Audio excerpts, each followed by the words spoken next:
థాయిలాండ్లోని ప్రముఖ పర్యాటక కేంద్రం పట్టాయాలో రాత్రి భారీ అగ్ని ప్రమాదం సంభవించింది. సెంట్రల్ పట్టాయా థర్డ్ రోడ్లో ఉన్న జేఏ ప్లేస్ హోటల్లో మంటలు చెలరేగాయి. మంటల ధాటికి హోటల్ రూఫ్ టాప్ పూర్తిగా కాలిపోయింది. ప్రమాదం జరిగిన సమయంలో హోటల్లో భారీగా విదేశీ పర్యాటకులు ఉన్నారు. అగ్నిమాపక సిబ్బంది పర్యాటకులను సురక్షితంగా బయటకు తీసుకొచ్చారు. షార్ట్ సర్క్యూట్ వల్ల ఈ ప్రమాదం జరిగిందా లేదా ఇతర కారణాలు ఉన్నాయా అనే కోణంలో అధికారులు దర్యాప్తు చేస్తున్నారు.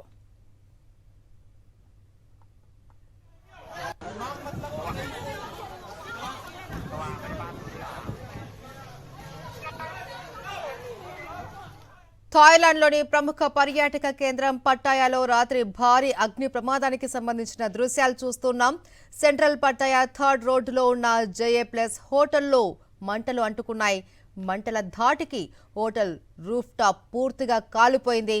ఈ ప్రమాదం జరిగిన సమయంలో హోటల్లో భారీగా విదేశీ పర్యాటకులు ఉన్నారు. అగ్నిమాపక సిబ్బంది పర్యాటకులను సురక్షితంగా బయటకు తీసుకొచ్చారు. షార్ట్ సర్క్యూట్ వల్ల ఈ ప్రమాదం జరిగిందా లేదా ఇతర కారణాలు ఏమైనా ఉన్నాయా అనే కోణంలో అధికారులు దర్యాప్తు చేస్తున్నారు.